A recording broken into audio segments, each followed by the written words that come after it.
Il existe énormément de formats de clavier sur le marché, mais moi personnellement, celui que je préfère, c'est les 96%.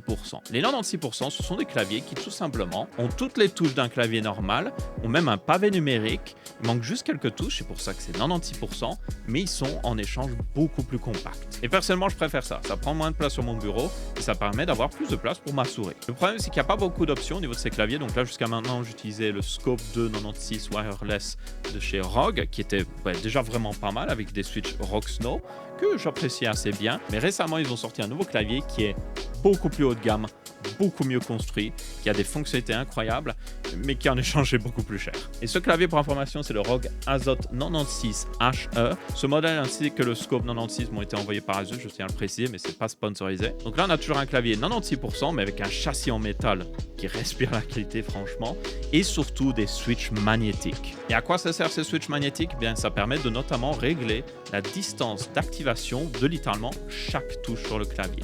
Donc si vous voulez avoir les touches ZQSD très rapides pour les FPS par exemple, vous pouvez le faire. Vous pouvez même aller jusqu'à 0,1 mm, ce qui est assez abusé. Et puis pour les autres touches, pour taper normalement, là vous pouvez mettre une distance d'activation beaucoup plus raisonnable, où là vous n'allez pas appuyer sans faire exprès dessus. Et ce qui est vraiment bien, c'est qu'ils ont un écran en LED, donc vous pouvez régler tout ça directement sur le clavier sans même utiliser le logiciel de chez Asus.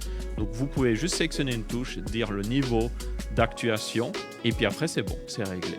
Et on peut le voir d'ailleurs sur l'écran, quand on appuie sur une touche, on peut même le régler manuellement juste en appuyant sur la touche, comme ça on a vraiment le ressenti, on peut être en mode « Ah, je veux exactement comme ça » et hop, c'est réglé automatiquement. Mais on peut utiliser aussi la molette à côté de l'écran tactile pour régler de manière très précise. Et ce mini-écran OLED tactile est plutôt pratique parce qu'il permet aussi de voir par exemple les informations sur les médias qu'on est en train de jouer, même changer de média justement, et juste avoir un petit fond d'arrière-plan ou même afficher par exemple le nombre de touches que vous avez pressées en 1 minute. Et même si vous voulez aller plus loin, mais pas installer le logiciel de chez Asus, ils ont aussi leur nouveau site web qui est Gearlink, qui permet de contrôler justement tous les nouveaux périphériques Asus, et ce clavier en particulier est aussi compatible.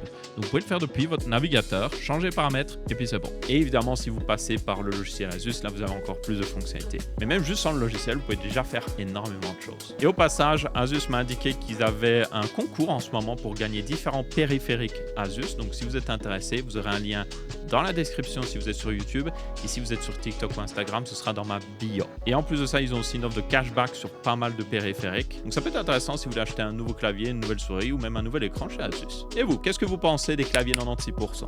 Bien ou juste vous préférez un clavier avec encore moins de touches?